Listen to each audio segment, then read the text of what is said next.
l'Université pédagogique nationale ce jour.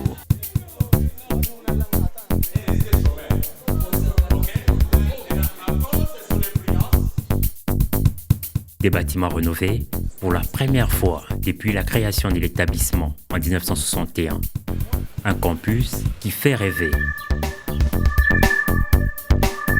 Il y a peu, l'UPEN évoquait pourtant bien d'autres images. Les murs n'étaient pas beaux à voir. On n'avait pas assez de bancs. Il n'y avait pas de laboratoire. Sur le plan concurrentiel avec d'autres universités, ça nous défavorise.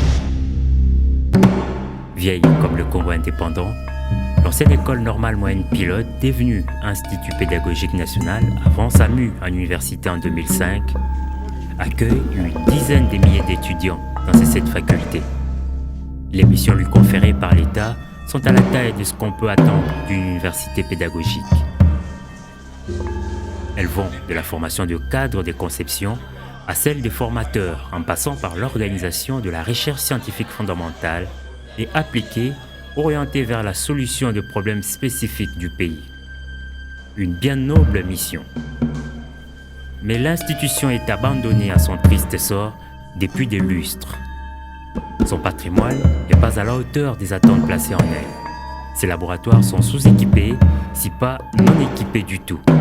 L'unique intervention de l'État remonte en 1990.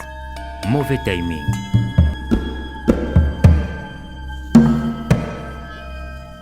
L'institution n'avait pas été épargnée par les pillages du début de la décennie 90. Je me souviens, j'étais encore étudiante en L2 à l'époque. Et après les pillages de 90-93, en termes de matériel et de réactifs, le labo de l'UPN n'avait presque rien. On était obligé d'aller solliciter soit au CRENCA, soit à l'INUKIN. Ce qui fait qu'on a fait plus une formation théorique qu'une formation pratique. Pour réaliser une expérience, on allait dans des maisons de techniciens, prendre un matériel et venir avec, monter un matériel de fortune pour essayer de montrer aux étudiants. Pour la pratique, il y avait certains profs qui venaient avec des journaux ou bien un thème. Comme ça, on débattait ensemble. Et au stage aussi, il y avait d'autres endroits de stage où on faisait l'interprétation. C'est un peu ça. Mais sinon, que la plupart du temps, c'était l'auto-formation. Des souvenirs et plus que de souvenirs. En 2011, le gouvernement a fait appel à son partenaire, la Banque mondiale. 2,9 millions de dollars sur les 150 millions de dollars destinés à la mise en œuvre du projet d'appui au redressement du secteur de l'éducation PARS ont été injectés dans la réhabilitation de l'UPEN. Ce qui a justifié la présence, lors du lancement des travaux du coordonnateur national de l'unité de coordination et de gestion du projet PARS, M. Simon Kayoyo, ainsi que de tout son staff.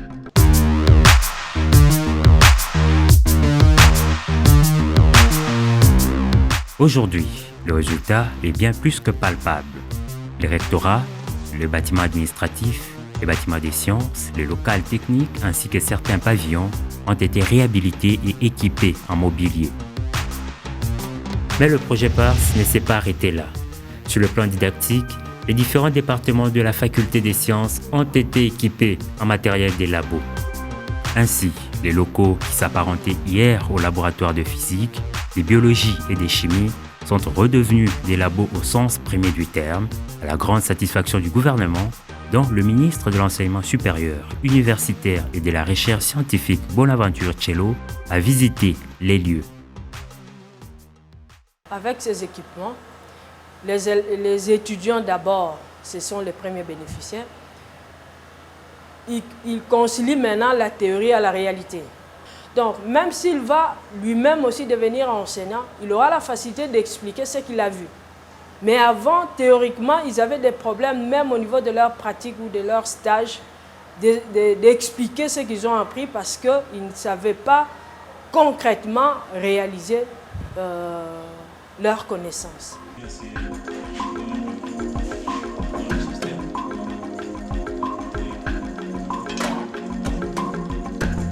Depuis l'arrivée de nouveaux matériels, nos travaux pratiques sont maintenant faciles, fiables. Donc nos cours maintenant marchent en pair avec avec les travaux pratiques. Qu'est-ce que vous allez faire aujourd'hui que vous n'arriviez pas à faire avant? Bon, prenons le cas de ce qu'on est en train de faire maintenant même. On fait l'hydrodistillation par entraînement à la vapeur. Or, dans les temps, c'était un peu difficile de réaliser cette réaction à cause du matériel. Maintenant, vu le matériel, on peut facilement faire tout ce que nous avons besoin.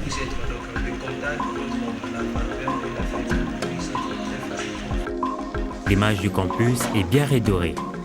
Redorée à tel point que les visites dans les labos deviennent fréquentes, à l'exemple de celles effectuées par ces élèves des humanités.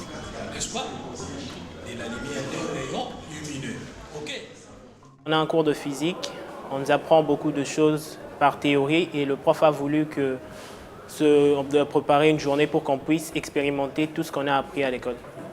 Par la pratique, voir les éléments que l'on doit utiliser, comment ça se passe, comment les chercheurs sont en train de faire pour qu'on puisse palper la réalité de ce qu'on nous a appris à l'école.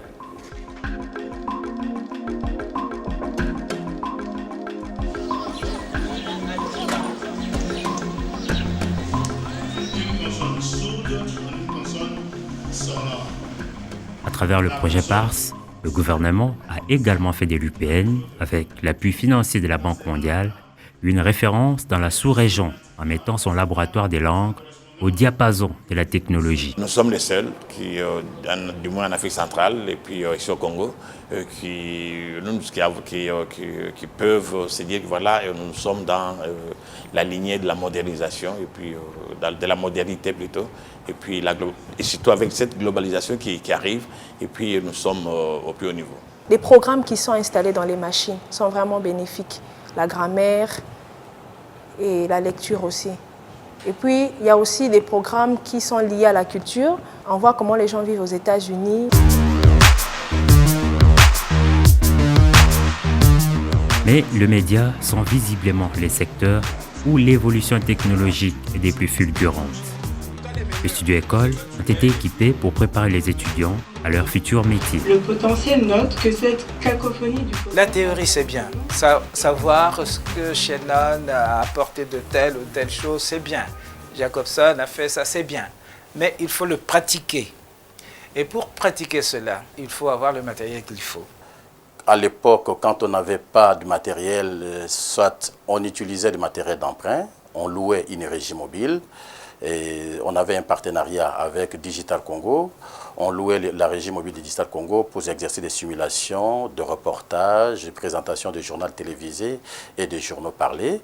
Mais depuis 2 ans, on est pratiquement autonome. Je pense que vous pouvez faire le tour des universités de la capitale. Je pense qu'il n'y a pas de studio. Ça, ce n'est pas peut-être pour nous vanter, mais je pense que par rapport à la qualité du matériel, la Banque mondiale nous a fourni du très bon matériel. Les exercices pratiques se passent ici sur place. Mais au-delà de ces patrimoines, l'intervention du projet PARS a permis d'endiguer une menace structurelle qui hantait les jeunes départements des sciences, de l'information et de la communication. Ce n'était pas normal d'avoir une filière en communication sans laboratoire. Je pense que lorsque le ministre Machako à l'époque avait tapé du poing sur la table, ce n'était pas faux, c'était vrai. Aujourd'hui, il n'y a plus de prétexte. Parce que ce qui devait servir comme motif de suppression, c'était le manque de laboratoire. Mais le laboratoire est là, avec du matériel dernier cri. Vous avez des caméras HDV, vous avez des moniteurs, vous avez tout ce qui est comme console d'enregistrement. On a la lumière, on a tout ce qu'il faut pour travailler. Première journée d'indépendance congolaise.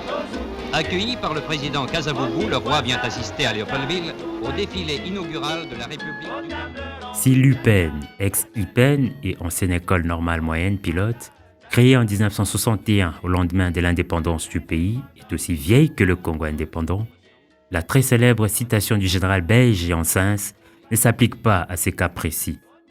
Pour les bénéficiaires, avant l'intervention de la Banque mondiale via le projet PARS, n'est pas égale après l'intervention du bailleur. Il y a beaucoup de changements, vraiment, parce qu'au début, on n'avait pas assez d'étudiants comme maintenant.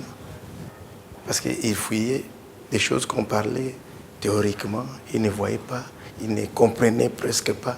Et maintenant qu'ils comprennent, ils sont là, ils sont très contents, ils voient et ils palpent aussi. Beaucoup d'étudiants, à ce que je sache, étaient venus n'étaient pas capables de s'exprimer correctement en anglais. Le matériel a beaucoup contribué à la maîtrise de tout ce que nous donnons comme cours actuellement. Vous savez qu'enseigner l'allemand, ce n'est pas facile, enseigner le français et le portugais, ce n'est pas facile, l'espagnol, ce n'est pas facile, mais nous combinons toutes ces langues-là avec l'anglais. Nous pouvons partir de l'anglais à l'allemand, de l'allemand à l'espagnol sans trop de problèmes. Avant, dans le cours de chimie organique, par exemple, je ne pouvais pas faire la synthèse. Je me limitais juste à ce que nous appelons analyse d'identification et de caractérisation. Mais synthétiser, je ne pouvais pas le faire parce que je n'avais pas le matériel et je n'avais surtout pas de réactifs qu'il faut. Mais maintenant, je peux faire la synthèse. Je prends l'arôme, la vanille, qu'on utilise couramment dans des pâtisseries. Vous savez que c'est un arôme qui coûte très cher, l'arôme naturel. On extrait des plantes. Mais synthétiquement, on peut le faire et ça se fait dans des grandes industries. Mais maintenant, nous le faisons et ils sont étonnés de le voir. Que quand ils seront sur le marché, même sans emploi, avec ces connaissances, ils peuvent monter des petites entreprises de fabrication.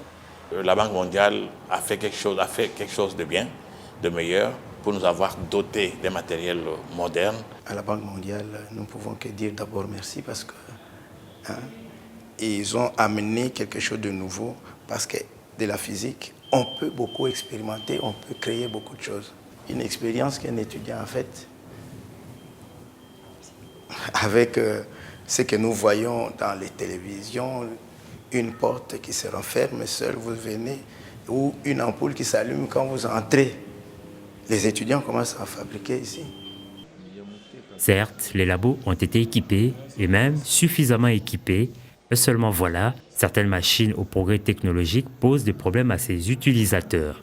Des lacunes que devront prendre en charge les autorités académiques. Nous utilisons plus les labos, là où nous sommes, c'est les labos 1, des microscopies et biochimie.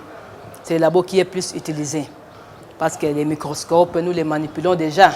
Mais d'autres sont dans notre deuxième laboratoire. Ces matériels-là, en tout cas, nous avons du mal à les utiliser, parce que ces expériences sont connectées aux ordinateurs.